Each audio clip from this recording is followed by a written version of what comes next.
স্বাস্থ্যের আলোচিত ঠিকাদার মিঠুর তেলসমাতি বেনামে এবি ব্যাংক থেকে বিপুল অর্থ লোপাট, ৩,০০০ টাকার ভাড়া দোকান দেখিয়ে প্রায় ১০০ কোটি টাকা ঋণ।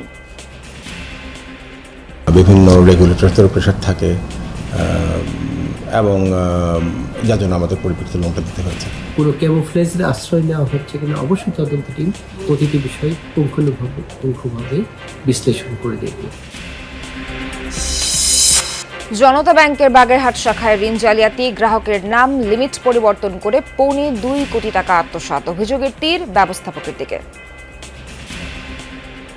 এই ধরনের জালিয়াতি যারা করে তাদেরকে অবশ্যই ব্যাংকের নিজস্ব নীতিমালা এবং একই সাথে দেশের প্রচলিত আইনের মাধ্যমে তাদেরকে শাস্তির আওতা আনতেই হবে। বিএনপির ভারপ্রাপ্ত চেয়ারম্যানের দেশে ফেরা ইতিবাচক হিসেবে দেখছে জামাত, এনসিপি সহ সব দল। প্রত্যাশা, জবরদস্তিমূলক রাজনীতির অবসান ঘটিয়ে গড়বেন নতুন বাংলাদেশ। এখানে এসেই তাকে জনগণের সাথে মিলেমিশে একাকার হয়ে কাজ করতে হবে, এটাই জনপ্রত্যাশা। সার্বিক রাজনীতির জন্য তিনি দেশে থাকাটা এটা আমরা ইতিবাচকভাবেই দেখি। প্রায় ১.৫ যুগ পর তারেক রহমানের দেশে ফেরাকে স্মরণীয় করে রাখতে চান নেতাকর্মীরা। চলছে গণসংবর্ধনার প্রস্তুতি, শেষ পর্যায়ে মঞ্চ তৈরির কাজ। ঠাকুরগাঁওয়ে তীব্র শীত আর হিমেল হাওয়ায় বিপর্যস্ত জনজীবন, বিপাকে শ্রমজীবী মানুষ, বাড়ছে ঠান্ডাজনিত রোগের প্রকোপ। সকালটাও একটু কম, সন্ধ্যার পরে বেশি ঠান্ডা। শীত পড়লে তো আমাদের কাম কাজ নাই। এ পর্যন্ত প্রায় ১৯০টা রোগী আমাদের এখানে অবস্থান করতেছে এবং এর মধ্যে সকাল থেকে আরো প্রায় ২০টার মতো পেশেন্ট আমাদের অলরেডি ভর্তি হয়ে গেছে। চট্টগ্রামে জমজমাট শীত বস্ত্রের বাজার।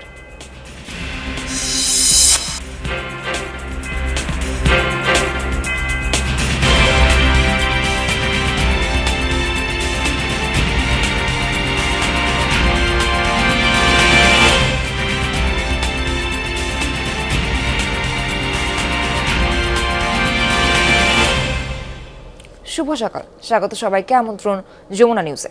এতক্ষণ শিরোনাম দেখছিলেন, পুরো খবর জানাবো নাবিলা সোহার। ব্যাপারটা অনেকটা ওয়েব সিরিজের মতো।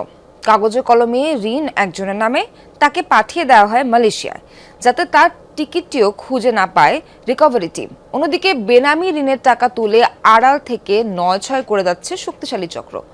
চক্রের মূল হোতা স্বাস্থ্যের ঠিকাদার মিঠু। মাত্র ৩,০০০ টাকার ভাড়া দোকানের নামে ঋণ প্রায় ১০০ কোটি টাকা। ৯ বছর আগে ঋণ দেয় এবি ব্যাংক। সহকর্মী হাসান মিসবার অনুসন্ধানে বাকিটা।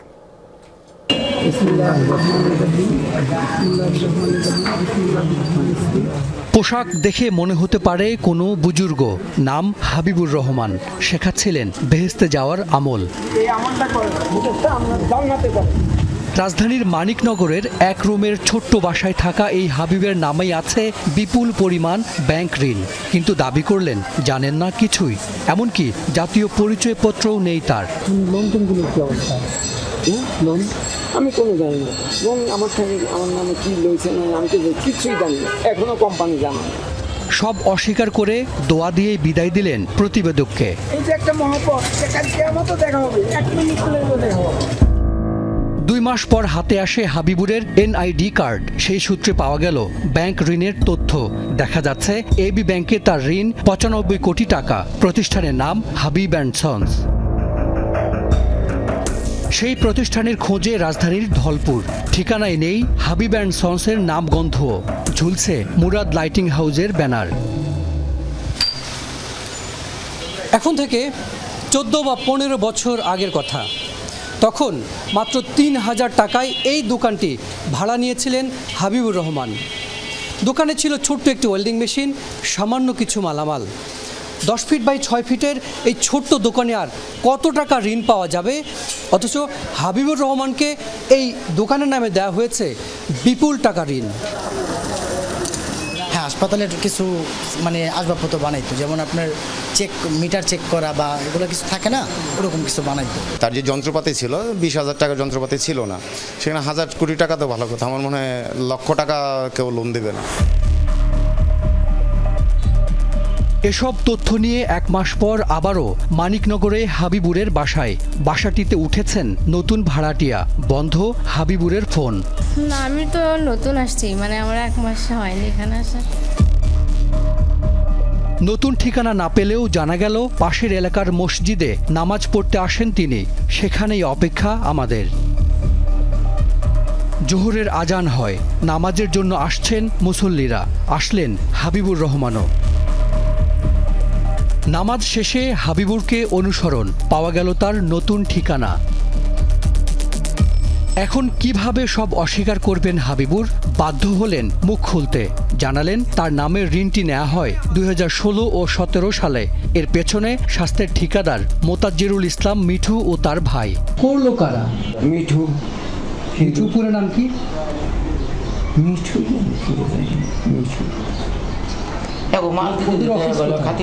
বনাম অফিসের নাম কি? লেক্সিকন। সে কে পাঠালো? ওনারাই। ঋণের টাকা ব্যাংক থেকে তুলে নেবার পর হাবিবুর রহমানকে পাঠানো হয় এই মালয়েশিয়াতে। উদ্দেশ্য, সেই টাকা যেন কখনোই পরিশোধ করতে না হয়। হাবিবুর রহমানকে মালয়েশিয়াতে প্রতি মাসে থাকা খাওয়ার জন্য 1 লাখ করে টাকা দিত চক্রটি। এরপর একসময় সেই টাকা দেয়া বন্ধ করে দেয় তারা। তখন হাবিবুর রহমান 2024 সালে ফেরত যান বাংলাদেশে। হাবিবুরের বয়স এখন 82 বছর। বয়সসীমার কারণে ঋণের কাগজ ঠিক রাখতে এনআইডি জালিয়াতি করে তার বয়স কমানো হয় 27 বছর। হাবিবুরের নামে এবি ব্যাংকের 615তম সভায় ঋণের অনুমোদন দেয় বোর্ড। তখন ঋণ বিভাগের প্রধান ছিলেন মশিউর রহমান চৌধুরী। 1 বছর পর তিনি দায়িত্ব পান ব্যাংকটির ব্যবস্থাপনা পরিচালকের। কোনো জামানত বা বন্ধক ছাড়া কিভাবে এত কোটি টাকা ঋণ দেয়া হলো হাবিবকে? সাধারণত ব্যাংকটির ঋণ পেতে পূরণ করতে হয় 36টি শর্ত। অনেক সময় আসলে আমরা অনেক লোন দিতে না চাইলেও রাজনৈতিক প্রেশার থাকে, বিভিন্ন রেগুলেটরদের প্রেশার থাকে, এবং যার জন্য আমাদের পরিপ্রেক্ষিতে লোনটা দিতে হয়েছে। বাট এখন আমি আপনাকে এতটুকু বলতে পারি যে আমরা আসলে এই মুহূর্তে কোনো প্রেশারের সম্মুখীন হচ্ছি না, এবং আমরা কোনো লোন এরকম অনিয়ম করে দিচ্ছিও না। কাগজে যা আছে হাবিবুরের নামে ঋণের পরিমাণ কি তাই নাকি আরও বেশি জানালেন তিনি নিজেই। 300 না, অনেক বেশি। আপনি কত শুনছেন? আমি শুনছি 12 উপরে শুনছি। 1200 কোটি। কিন্তু আপনার সাইন ছাড়া কিভাবে উঠাবে? কেমনে আল্লাহ জানে। ঋণের সকল তথ্য থাকে বাংলাদেশ ব্যাংকের ক্রেডিট ইনফরমেশন ব্যুরো বা সিআইবিতে। সেখানে তথ্য আছে 100 কোটিরও কম। প্রশ্ন হচ্ছে, সেখানে বাকি তথ্য নেই কেন? যখন তদন্ত করা হবে তখন তদন্ত টিম বিষয়টার গভীরে প্রবেশ করবে। কোনো ক্যামোফ্লেজের আশ্রয় নেওয়া হচ্ছে কিনা অবশ্যই তদন্ত টিম প্রতিটি বিষয় পুঙ্খানুপুঙ্খভাবে বিশ্লেষণ করে দেখবে। এতে প্রকৃত ঋণের চিত্র ফুটে আসবে বলে আমরা আশা করি। ঠিকাদার মিঠুর অফিস রাজধানীর বনানীতে গিয়ে পাওয়া যায়নি কাউকে। লেক্সিকনের নেম প্লেটও বদলে ফেলা হয়েছে। লিজন অফিস নাই কে জায়গায়, কোম্পানি এরকম নামে কোনো অফিস নেই। ঠিকাদার মিঠুদের হাত কতটা লম্বা তার একটি নমুনা হয়ে থাকবে এই বেনামি ঋণ।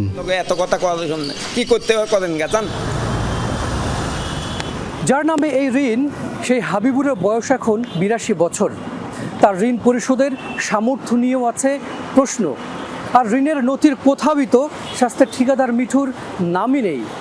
তাহলে এই শত কোটি টাকার ঋণের আদায় হবে কিভাবে? সেই সময়ের ব্যাংক কর্তৃপক্ষ আর লুটেরা চক্র, ব্যাংক লুটপাটের এই যেন যৌথ প্রযোজনা। হাসান মিসবাহ, যমুনা নিউজ, ঢাকা। ছোট শাখায় বড় জালিয়াতি, যেখানে রক্ষকই হয়ে ওঠেন ভক্ষক। 24টি ভুয়া ঋণ সৃষ্টি করে প্রায় 2.25 কোটি টাকা আত্মসাৎ করেছেন শাখা ব্যবস্থাপক নিজেই। ঘটনাটি ঘটেছে জনতা ব্যাংক বাগেরহাট কর্পোরেট শাখায়। এতে জড়িত শাখা ব্যবস্থাপক দেবাশিস চন্দ্র মিস্ত্রি।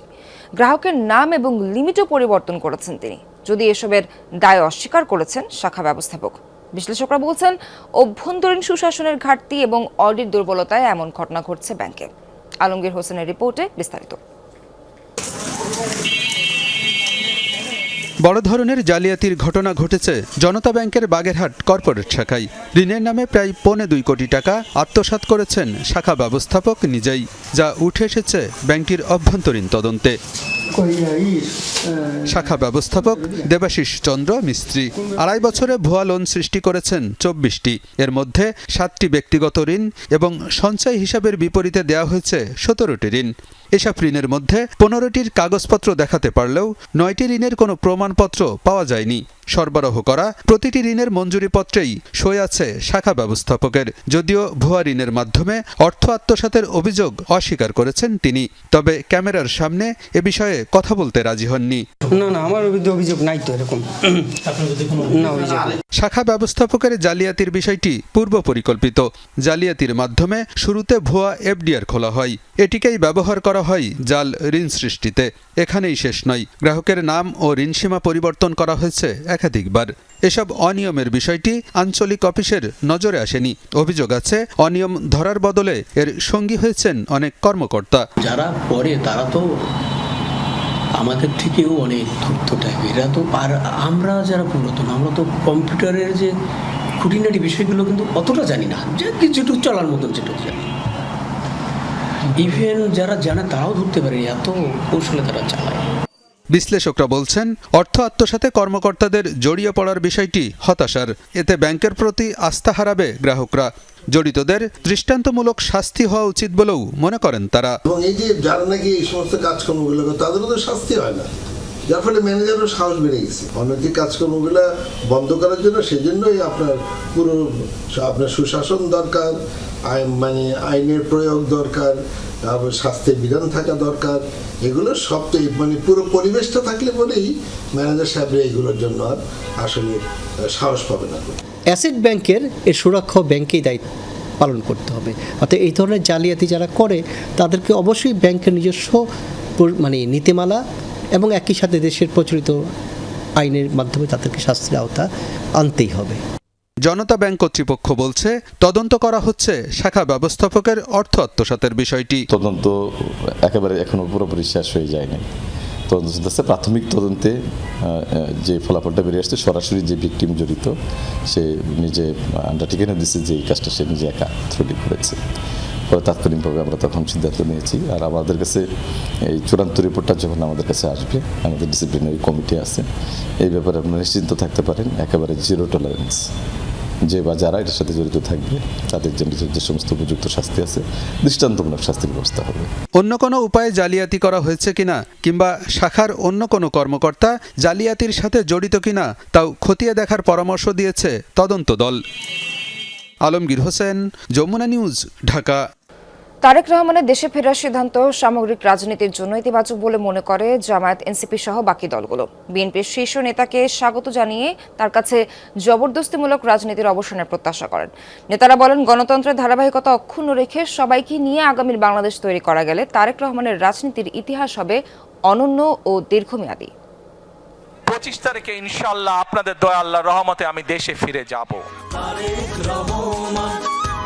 প্রায় 17 বছর পর দেশের মাটিতে পা রাখতে যাচ্ছেন বিএনপির ভারপ্রাপ্ত চেয়ারম্যান তারেক রহমান। তাকে বরণ করে নিতে স্মরণকালের সর্বোচ্চ জমায়েতের প্রস্তুতি নিচ্ছে বিএনপি। এই আগমনে দেশে না ফেরা ঘিরে রাজনৈতিক সমালোচনার যেমন অবসান হতে যাচ্ছে, তেমনি সংকট মোকাবেলায় তারেক রহমানকে সমাধান মনে করছেন এই রাজনীতি বিশ্লেষক। 15-16 বছরে তার যে রাজনৈতিক দলগুলো, সহযোদ্ধা মিত্র রাজনৈতিক দলগুলো আছে, বিএনপির টানাপোড়েনের যে জায়গাটা আছে, সেই সংকটের একটা সমাধান হবে তারেক রহমানের উপস্থিতির মধ্য দিয়ে। কিন্তু বিরোধী রাজনৈতিক দলগুলো কি তাই মনে করছে?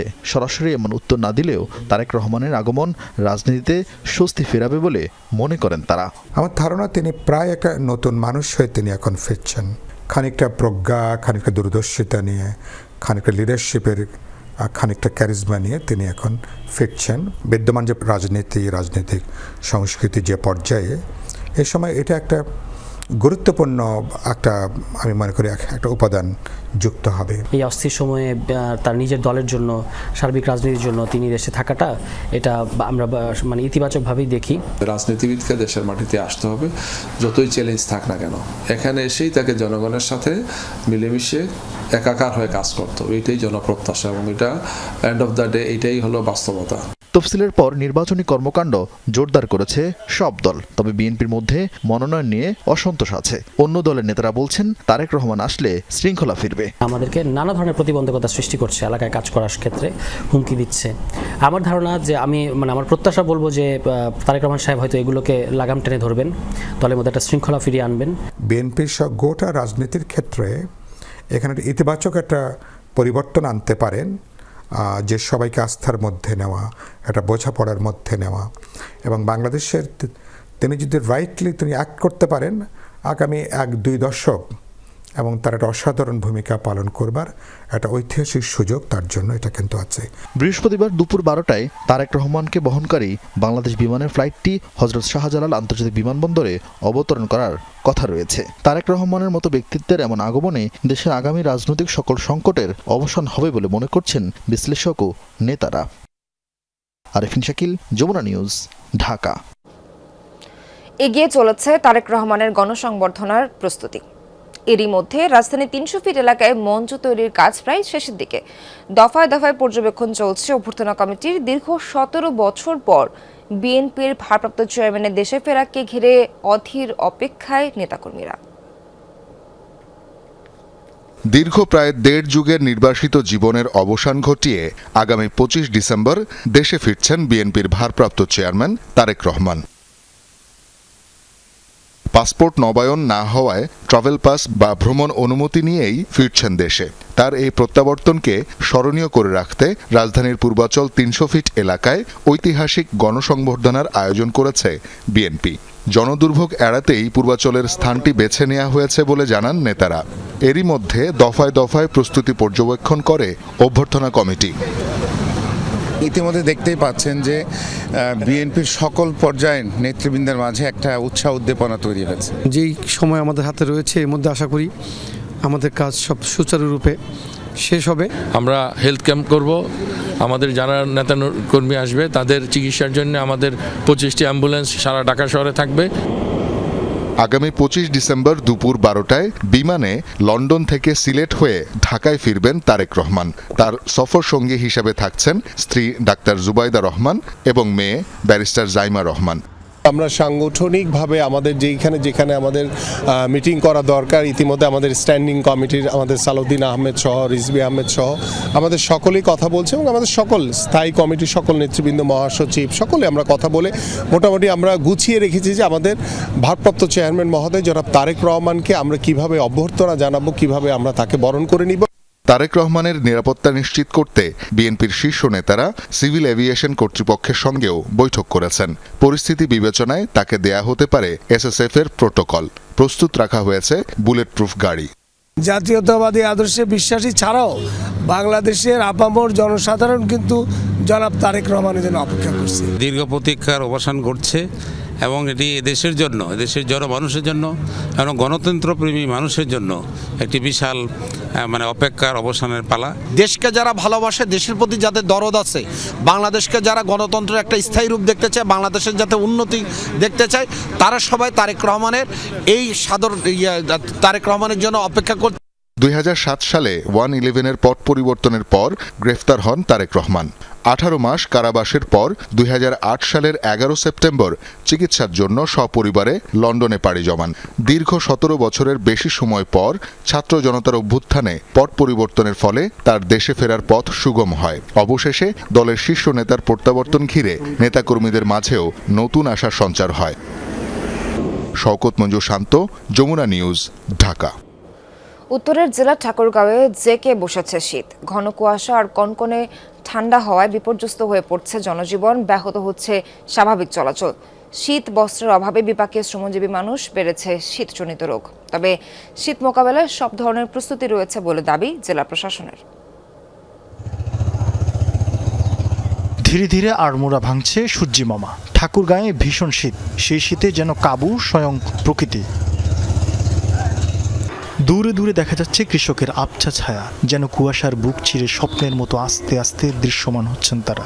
হাড় কাঁপানো শীতে কৃষকদের পোহাতে হচ্ছে নানা সমস্যা, তবু সকাল হতেই ছুটতে হচ্ছে পেটের দায়ে। কুয়াশা না হলেও কালকে তো 1টা পর্যন্ত ছিল দুপুর। আমরা তো দিন মজুর করে খাই, আমাদের তো মনে করি যে শীত পড়লে তো আমাদের কাম কাজ নাই, আমরা ওই কোনোদিন না খায়া থাকি, কোনোদিন পাই, কোনোদিন খাই নাই। সন্ধ্যার পরে থাকা যায় না, সকালটাও একটু কম, সন্ধ্যার পরে বেশি ঠান্ডা। ঠান্ডা, ভাড়া ভোটটা কমে গেছে। আগে যেমন 500 টাকা ভাড়া মারতাম, এখন 250-300 টাকার মধ্যেই ভাড়া হচ্ছে। যাত্রীও খুব কম উঠতেছে গাড়িতে ঠান্ডার কারণে।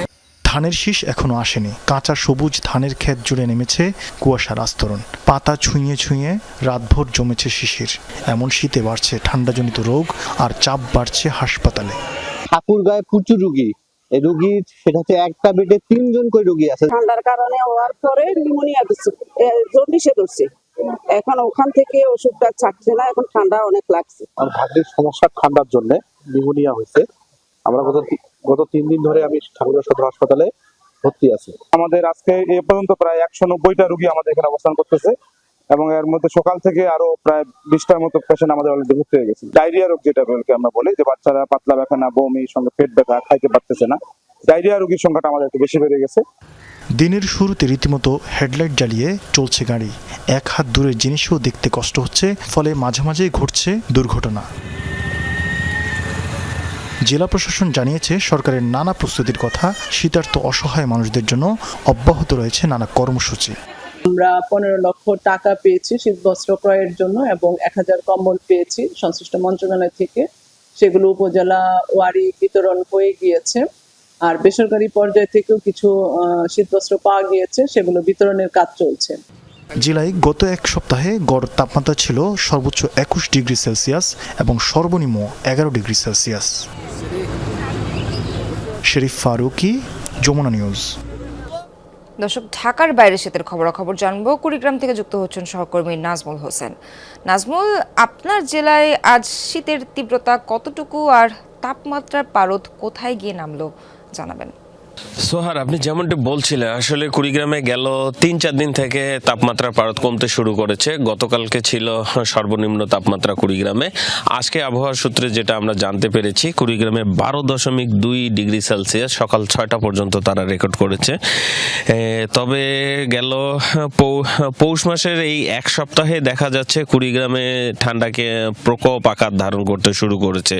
দিনে যেরকম তাপমাত্রা, বিশেষ করে বিকাল থেকে পরের দিন সকাল 7টা-8টা পর্যন্ত শীতের তাপমাত্রাটা অনেক বেড়ে যাচ্ছে এবং শীতের তীব্রতাটা অনেক বেড়ে যাচ্ছে। এতে করে এই অঞ্চলের নদীবেষ্টিত জেলা আমাদের এই কুড়িগ্রাম, এই অঞ্চলে খেটে খাওয়া মানুষরা বিপাকে পড়েছে। ফলে দিন যতই গড়াচ্ছে শীতের ঠান্ডার যে প্রকোপটা সেটা বাড়তে শুরু করেছে। এতে করে মানুষজন যেরকম ভোগান্তির মধ্যে পড়েছে, সেরকম শীতের কারণে এই অঞ্চলের মানুষের শীতজনিত রোগের প্রকোপটাও বাড়ছে। আমরা জেলা হাসপাতালগুলো সূত্রে জানতে পেরেছি এই অঞ্চলে 9টা সদর হাসপাতাল রয়েছে, উপজেলা হাসপাতাল সহ জেলা হাসপাতালে প্রতিদিন প্রায় 700 থেকে 1000-এর কাছাকাছি মানুষজন চিকিৎসা নিচ্ছে। বিশেষ করে এখানটায় বৃদ্ধ এবং শিশু রোগীদের সংখ্যাটা বেশি দেখা যাচ্ছে। আর এই অঞ্চল আমরা জানি যে কৃষি নির্ভরশীল এই অঞ্চল, সেখানটায় ভোর থেকে বিকাল পর্যন্ত মানুষ শ্রমিকের কাজ করে বা কৃষি কাজ করে তাদের জীবন জীবিকা নির্বাহ করে। ফলে ঠান্ডার কারণে বা শীতের ঘনত্ব বেড়ে যাওয়ার কারণে তাদের কাজের যে জায়গাটা সেটা কিন্তু ব্যাহত হচ্ছে। ফলে আয় রোজগার কমে যাচ্ছে। আর সরকারি বেসরকারিভাবে বিভিন্নভাবে শীত বস্ত্র বিতরণ করা হলো। বিভিন্ন চরাঞ্চল বা নিম্নবিত্তরা কিন্তু সেটার আওতায় আসেনি, এরকমটা স্থানীয় লোকজন আমাদেরকে জানাচ্ছে। আর জিনিসপত্রের ঊর্ধ্বগতির কারণে এই অঞ্চলে যে কৃষি নির্ভরশীল মানুষ জীবন জীবিকার পাশাপাশি যে শীতবস্ত্র কিনবে সেটা কিছুটা তাদের ব্যাহত হচ্ছে। কেননা জিনিসপত্রের দামের সাথে তাদের আয়ের সামঞ্জস্যটা না থাকার কারণে তারা শীতবস্ত্র বাড়তি যে ক্রয় করবে সেটা পাচ্ছে না। ফলে অনেকে শীতকালীন সময়ে মৌসুমি ব্যবসা হিসাবে ভাপা পিঠা বিক্রি করে বাড়তি একটা আয়ের উৎস করছে। আর আমরা যে বিষয়টা জানি যে এই অঞ্চলের 16টা জেলার নদ নদীর মানুষ চরাঞ্চলে রয়েছে, তারা কিন্তু প্রতি বছরেই শীতের মধ্যে তারা ভোগান্তিতে পড়ে। সোহার। নাজমুল, আপনাকে ধন্যবাদ। কয়েকদিন ধরেই চট্টগ্রামে জমজমাট শীতবস্ত্রের বাজার। ঠান্ডা পড়তে শুরু করায় বেড়েছে গরম কাপড়ের চাহিদা। বন্দরনগরের ছোট বড় সব মার্কেটে বেশিরভাগ দোকান এখন শীতবস্ত্রের দখলে। মজুদও বাড়িয়েছেন ব্যবসায়ীরা। জমজমাট বেচাকেনায় খুশি তারা। শীতের প্রকোপ বৃদ্ধির পর থেকে চট্টগ্রামে জমজমাট শীতবস্ত্রের বাজার। সবচেয়ে বেশি ভিড় জহুর হকার্স মার্কেটে, যেখানে অল্প টাকায় মেলে পছন্দের গরম কাপড়। চট্টগ্রামের বিভিন্ন গার্মেন্টসের তৈরি পোশাক যেমন আছে, ঠিক তেমনি আছে চীন, জাপান, কোরিয়া থেকে আমদানি করা পুরাতন শীতবস্ত্র। সেসব সাজিয়ে ক্রেতাদের আকৃষ্ট করার চেষ্টা প্রতিটি দোকানে। পয়সাওয়ালা লোক হোক আর কম পয়সাওয়ালা লোক হোক, সবাই জোর মার্কেটে আসে, কারণ এখানে গার্মেন্টসের খুব ভালো মানের কিছু গার্মেন্টসের কম দামি কাপড় পাওয়া যায়। 500 জিনিস অনলি মাত্র 200, যেটা নেবেন না দেখুন ডিসকাউন্ট প্রাইস 200 10 দিয়ে বেশি বলতেছি আমরা। হুডি শার্ট 200 টাকা দিয়ে বেশি। 200 টাকা। সন্ধ্যা নামতেই শহর জুড়ে বাতাসে বাড়ে ঠান্ডার আধিক্য। তাই তো শীতবস্ত্রের জন্য পরিচিত ও পুরনো এই মার্কেটে এখন ক্রেতার ঢল। এক দোকান থেকে অন্য দোকান ঘুরে কিনছেন পছন্দের পোশাক। আমরা যারা সাধারণত সাধ্যের মধ্যে ভালো একটা প্রোডাক্ট ক্রয় করতে চাই, তাদের জন্য এটা খুবই ভালো একটা জায়গা হতে পারে। রিজনেবল প্রাইসের মধ্যে একটা ভালো মানের জিনিস এখান থেকে খুঁজে বের করতে পারলে অনেক ভালো মানের কোয়ালিটি এখান থেকে বের করা যায়। আপনার ওখানে যে প্রাইস ওর থেকে মানে একদম 50-50 অর্ধেক প্রাইসে এখানে পাওয়া যাচ্ছে আর কি। বন্দরনগরীর ফুটপাতেও বেড়েছে শীতবস্ত্র বিক্রি। কম দামে কিনতে লেগে আছে ভিড়। বেচা কেনা জমে ওঠায় খুশি বিক্রেতারা। দামও কম আছে, আমরা সবাই যারা নিম্নমানের লোক সবাই কিনতে পারতেছি, আমাদের সবার জন্য ভালো আলহামদুলিল্লাহ। খবর সবর লোক দাম কম হিসেবে মার্কেটে যেতে পারি না, দাম বেশি, এজন্য তারা মধ্যবিত্ত, তারা আসে আমাদের কাছে, নিম্নআয়ের মানুষ তারা আসে আমাদের কাছে। আল আমিন শিকদার, যমুনা নিউজ, চট্টগ্রাম। ওসমান হাদির ওপর গুলি চালানোর ঘটনায় মূল অভিযুক্ত ফয়সাল ও আলমগীরের ভারতে পালিয়ে যাওয়ার তথ্য কৌশল হতে পারে বলে জানিয়েছেন অতিরিক্ত আইজিপি রফিকুল ইসলাম। সন্ধ্যায় সচিবালয়ে স্বরাষ্ট্র মন্ত্রণালয়ের সংবাদ সম্মেলনে তিনি বলেন, এখনও হাদি হত্যার মূল অভিযুক্তদের অবস্থান নিশ্চিত নয়, তবে শনাক্তে কাজ করছেন গোয়েন্দারা। এ সময় ডিবির অতিরিক্ত কমিশনার শফিকুল ইসলাম জানান, হাদি হত্যার ঘটনায় এখন পর্যন্ত 10 জনকে গ্রেফতার করা হয়েছে। মোটরসাইকেল, আগ্নেয়াস্ত্র সহ অন্যান্য আলামত উদ্ধার করা হয়েছে বলেও জানান ডিবির অতিরিক্ত কমিশনার। এদিকে হাদিকে গুলি করতে ব্যবহৃত মোটরসাইকেলের মালিক সন্দেহে গ্রেফতার আব্দুল হান্নানকে জামিন দেওয়া হয়েছে। ফয়সালকে দেশ থেকে পালাতে সহায়তার অভিযোগে গ্রেফতার সিবিয়ন দিও এবং সঞ্জয় চিসিমকে ফের 5 দিনের রিমান্ড মঞ্জুর করেছে আদালত। অনেক সময় অপরাধীরা নানা ধরনের তথ্য দিয়ে, বিভ্রান্তিকর তথ্য দিয়ে নিজেদের অবস্থানটা গোপন করারও প্রয়াস চালাতে পারে, সেরকম একটা প্রচেষ্টা হতে পারে। আমরা দেশের ভিতরে বা কোথায় সে আছে আমরা এই অনুসন্ধান তদন্ত আমরা চালিয়ে যাচ্ছি। আমরা প্রতিনিয়ত যেখানে সম্ভাব্য, যেখানে জানতে পারতেছি যে আসামিদের অবস্থান বা সেখানে আমরা অভিযান পরিচালনা করতেছি। এটা এতগুলো এজেন্সি আপনারা দেখছেন যে আজকে আমরা এতগুলো এজেন্সি বসেছি এবং ঘটনা শুরুর থেকে কিন্তু আমরা সর্বাত্মকভাবে সবাই মাঠে ছিলাম। পাবনায় বড়দিনকে ঘিরে চলছে শেষ সময়ের প্রস্তুতি। 25 ডিসেম্বরের আয়োজনে ব্যস্ত দিন কাটছে জেলার খ্রিস্টান পল্লীগুলোতে। বসত বাড়ি ও গির্জাগুলো সাজানো হচ্ছে রং বেরঙের সাজে ও নকশায়। আনন্দ উৎসব আর শান্তিপূর্ণভাবে বড়দিন উদযাপনে আইন শৃঙ্খলা বাহিনীও নিশ্চিত করেছে কঠোর নিরাপত্তা ব্যবস্থা।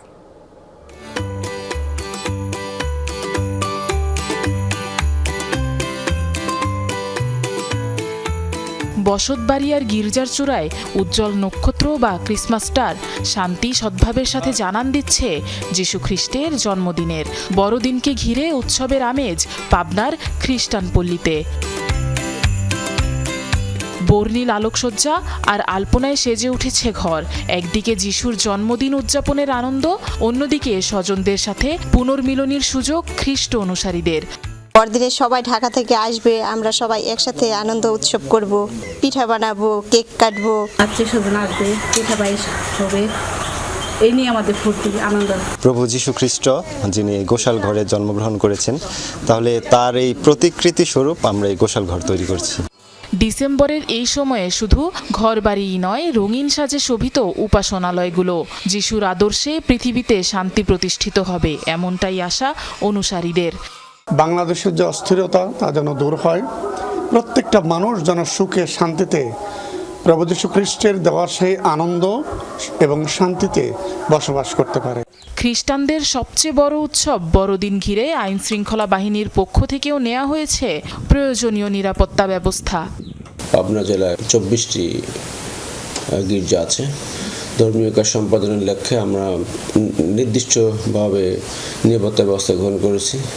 জেলা পুলিশের ডিবি, ডিএসবি এবং সংশ্লিষ্ট থানা সম্পূর্ণভাবে আমরা এখানে ফলো আপ করতেছি। যিশু খ্রিস্টের আগমন শুধু উৎসবই নয়, খ্রিস্ট ভক্তদের কাছে এটি মানবজাতির পাপ ও অন্ধকার থেকে মুক্তির আশা। আফরোজা লামিয়া, যমুনা নিউজ। পদ্মার ভাঙনে বিলীন পাটুরিয়ার স্থায়ী লঞ্চঘাট। অস্থায়ীভাবে তৈরি করা ঘাটেই এখন যাত্রীদের ওঠানামা, কিন্তু প্রায় 40 ফুট ঢালু মাটির রাস্তা হয়ে উঠেছে বয়স্ক, নারী ও শিশুদের জন্য চরম ঝুঁকিপূর্ণ। লঞ্চ মালিকরা বারবার তাগিদ দেওয়ার পরও ঘাট সংস্কারে নেই কর্তৃপক্ষের কোনো উদ্যোগ। ঈদের আগে ঘাট মেরামত না হলে চরম ভোগান্তির আশঙ্কা যাত্রীদের। পদ্মার ভাঙনে বদলে গেছে পাটুরিয়ার চিরচেনা চিত্র। নদীগর্ভে বিলীন হয়েছে স্থায়ী লঞ্চ ঘাট। বাধ্য হয়ে নদীর পাড়েই তৈরি করা হয়েছে অস্থায়ী একটি ঘাট। তবে সেখানে ওঠানামাই এখন যাত্রীদের সবচেয়ে বড় ভোগান্তির কারণ। লঞ্চ ওঠানামায় আগে জেটি থাকলেও বর্তমানে ভরসা 40 ফুট ঢালু একটি মাত্র মাটির রাস্তা। ঝুঁকিপূর্ণ এই পথেই প্রতিদিন লঞ্চে ওঠানামা করছে হাজারো মানুষ। এতে বয়স্ক ও অসুস্থ যাত্রীদের দুর্ভোগ চরমে। এখানে ঘাটগুলো ভাঙা এবং উঠতে সিঁড়িগুলো নাই, তাই ওখানে চলতে খুব অসুবিধা হইতেছে। ইমার্জেন্সি একটা রোগী নিয়ে আসা যায় না এই গাড়ি দিয়ে, কর্তৃপক্ষের কোনো হদিশ নেই। উঠানো অনেক নিচে থেকে উপরে উঠতে হয়, এটা তো কষ্টকর হবেই, যে কোনো লোকের জন্য একটু সমস্যা হয়। স্থানীয়রা বলছেন এরই মধ্যে ঘাটে একাধিক ছোট বড় দুর্ঘটনা ঘটেছে। ঈদের সময় যাত্রীর চাপ বাড়লে পরিস্থিতি আরো ভয়াবহ হতে পারে বলে শঙ্কা। বৃষ্টি হলে আরো সমস্যা হয়, আপনারা যাত্রী বেশি হলেও সমস্যা হয়। ঢালু থেকে উঠতে আসলে অনেক কষ্ট, তো এই জন্য ঢালুটা ঠিক করলে আমাদের জন্য সুবিধা হয়। তো যারা একটু বয়সের দিক দিয়ে এজ যাদের বেশি, তারা তো উঠানামা করতে গেলে তো তাদের অ্যাক্সিডেন্টও করতে পারে। প্যালপিটেশন যত বেশি হবে, হার্টবিট বাড়বে, স্ট্রোক করবে। বাচ্চা নিয়ে তো মনে করেন যাতায়াত, লোকজন যাচ্ছে আসছে, সমস্যা হচ্ছে। যদি দুইটা রাস্তা থাকতো মনে করেন যে সুবিধা হতো। লঞ্চ মালিকরা বলছেন যাত্রী দুর্ভোগের বিষয়টি কর্তৃপক্ষকে একাধিকবার জানানো হয়েছে, কিন্তু সমস্যা সমাধানে কোনো উদ্যোগ নেই বিআইডব্লিউটি এর। কর্তৃপক্ষকে বারবার জানাচ্ছি, তারা বলছে যে আসতেছি বা আসবো, করছি বা করবো, কিন্তু 6 মাস ধরে এটা এ পর্যন্ত আমরা দেখতেছি না। এখনো যে বর্তমান ঘাটটা দেখছেন, এটাও 2 বার করে ডেবে গেছে এবং অল্পের জন্য কিছু লোক এই পানিতে ডুবে যায় নাই। আমরা অতি দ্রুত চাই এই বিআইডব্লিউটিএ আমাদের এই স্পাট গ্যাংওয়ে এবং জেটি সহ এই ঘাটটি যেন দ্রুত মেরামত করে দেয়। বিআইডব্লিউটি এর স্থানীয় কর্মকর্তারা বলছেন পাটুরিয়া ঘাট রক্ষায় বিশেষ বরাদ্দ চাওয়া হয়েছে, না পাওয়া পর্যন্ত কাজ শুরু করা যাচ্ছে না। যদি বরাদ্দ পাওয়া যায় সেক্ষেত্রে আমরা আশা করতেছি ঈদুল ফিতরের পূর্বেই আমরা জেটির কাজটা শুরু করতে পারবো। সমস্যা একটা যে আমাদের ফান্ডিং এর সমস্যা, আমরা বরাদ্দ না পেলে তো কাজ করতে পারবো না। আমরা ফান্ডিং এর দ্বার নিশ্চিত হলে পরে আমরা কাজ করতে পারবো। পদ্মার ভাঙনে যখন এমনিতেই নাজুক পাটুরিয়া ঘাট, তখন অব্যবস্থাপনায় আরও বাড়ছে যাত্রী ভোগান্তি। এখন দেখার বিষয় কবে নাগাদ লঞ্চ ঘাটটি ঝুঁকিমুক্ত করে যাত্রী পারাপার নির্বিঘ্ন করে কর্তৃপক্ষ। BM Khorshed, Jamuna News, Manikganj. মরমী কবি হাসন রাজার জন্মদিনে সিলেটে শুরু হলো 2 দিন ব্যাপী হাসন উৎসব। উৎসবের প্রথম দিনে ছিল দর্শকদের উপচে পড়া সাড়া। উৎসবে তুলে ধরা হচ্ছে হাসন রাজার জীবন, দর্শন এবং লোকসংস্কৃতির বিভিন্ন দিক। ঘড়ির কাঁটায় তখন প্রায় মধ্যরাত। এই শীতের রাতেও সিলেট কেন্দ্রীয় শহীদ মিনারে উপস্থিত হাসন প্রেমীরা। এর আগে সন্ধ্যায় কেক কেটে 2 দিনব্যাপী হাসন উৎসবের উদ্বোধন করেন অতিথিরা। এরপর সিলেট অঞ্চলের বাউল শিল্পীরা মঞ্চে পরিবেশন করেন হাসন রাজার গান। এমন আয়োজনে খুশি সংস্কৃতি প্রেমীরা। হাসন রাজার অনেকগুলো গান রয়েছে যেগুলো আমাদের লোকে মুখে শোনা যায় না, সেই গানগুলো কিন্তু এখানে পরিবেশিত হচ্ছে। মরমী কবি দেওয়ান হাসন রাজা যে লেখাগুলো, দর্শনগুলো আমাদের জন্য রেখে গেছেন, এটা আমরা মানব সমাজের মাঝে, মানুষের মধ্যে এটা ছড়িয়ে দিতে চাই। তার দর্শন, তার চিন্তা চেতনা আমাদের এই বর্তমান প্রজন্ম এবং পরবর্তী প্রজন্মের জন্য শিক্ষণীয় হিসেবে আমরা রেখে যেতে চাই। আয়োজকরা জানান সমাজে মরমী কবি হাসন রাজার দর্শন পৌঁছে দেয়াই আয়োজনের মূল লক্ষ্য। মরমী সাধকরা ওনারা সাধনার মাধ্যমে কিভাবে স্রষ্টাকে খুঁজেছেন, কিভাবে পরকালের কামিয়াবির জন্য তারা পদ্ধতি খুঁজেছেন, কিভাবে মানুষে মানুষে প্রেম সৃষ্টি করা যায়, এই বিষয়টা ওনারা অনুসন্ধান করেছেন। হাসন রাজা আমাদের সিলেটের অহংকার। হাসন রাজার যে মরমী গানগুলা, অনেক গান রয়েছে। তরুণদের সকল অপসংস্কৃতি থেকে দূরে রাখতে এমন আয়োজন আরও বেশি প্রয়োজন বলে অভিমত দর্শকদের। নাবিল হোসেন, যমুনা নিউজ, সিলেট। মার্কিন প্রেসিডেন্ট ডোনাল্ড ট্রাম্পের পর কুখ্যাত যৌন নিপীড়ক জেফ্রি এপস্টেইনের সাথে সংশ্লিষ্টতার প্রমাণ মিলেছে বহু হাই প্রোফাইল ব্যক্তিত্বের। সম্প্রতি প্রকাশিত কয়েক হাজার ফাইলের মাঝে পাওয়া যায় ডেমোক্র্যাট নেতা বিল ক্লিন্টনের একাধিক ছবি, যা আলোড়ন তুলেছে পুরো যুক্তরাষ্ট্রে।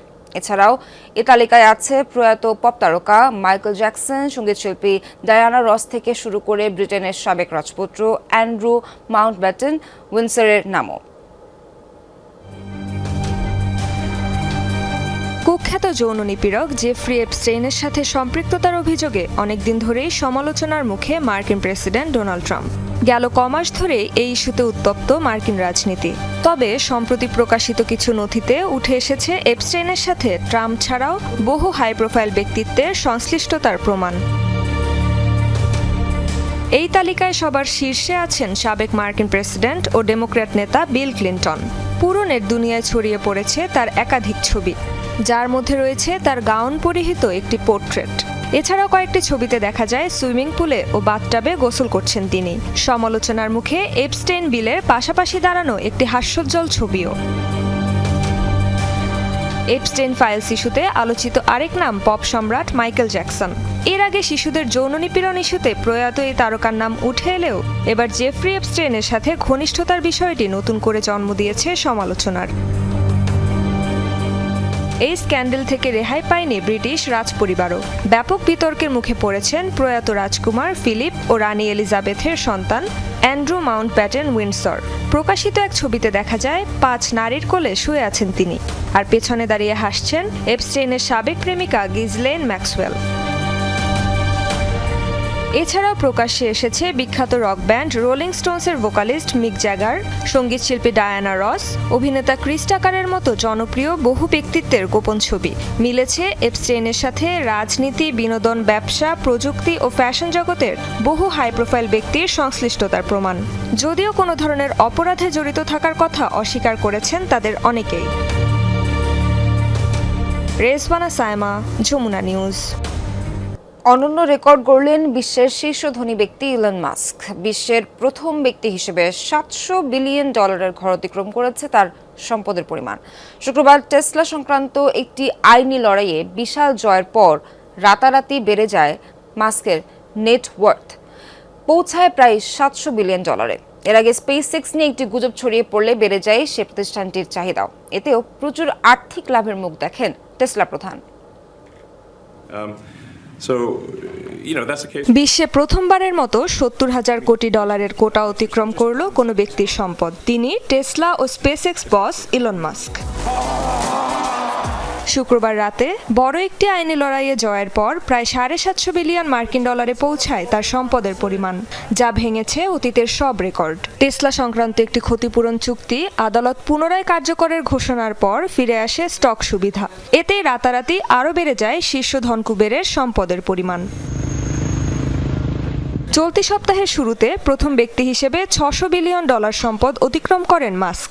এর পেছনে আংশিকভাবে ভূমিকা রেখেছে স্পেসএক্স ভবিষ্যতে শেয়ার বাজারে যেতে পারে এমন গুজব। এই খবর ছড়িয়ে পড়ার সাথে সাথেই প্রাইভেট বিনিয়োগকারীদের মাঝে বেড়ে যায় কোম্পানির চাহিদা, ফলে মাস্কের মোট সম্পদের পরিমাণও বৃদ্ধি পায়। বর্তমানে সর্বোচ্চ সম্পদশালী হওয়ার লড়াইয়ে মাস্কের নিকটতম প্রতিদ্বন্দ্বী গুগলের সহ প্রতিষ্ঠাতা ল্যারি পেজ। তবে এ প্রতিযোগিতায় এক্সের প্রধান নির্বাহীর তুলনায় প্রায় $500 বিলিয়ন পিছিয়ে আছেন তিনি। টেসলা, এক্স, স্পেসএক্স ছাড়াও বর্তমানে নিউরালিঙ্ক, দ্য বোরিং কোম্পানির মতো অন্তত 6টি প্রতিষ্ঠানের মালিক বিশ্বের শীর্ষ বিলিয়নিয়ার। এসব কোম্পানির রমরমা ব্যবসায় ক্রমেই আরও বাড়ছে মাস্কের সম্পদের পরিমাণ। রেজওয়ানা সায়মা, যমুনা নিউজ।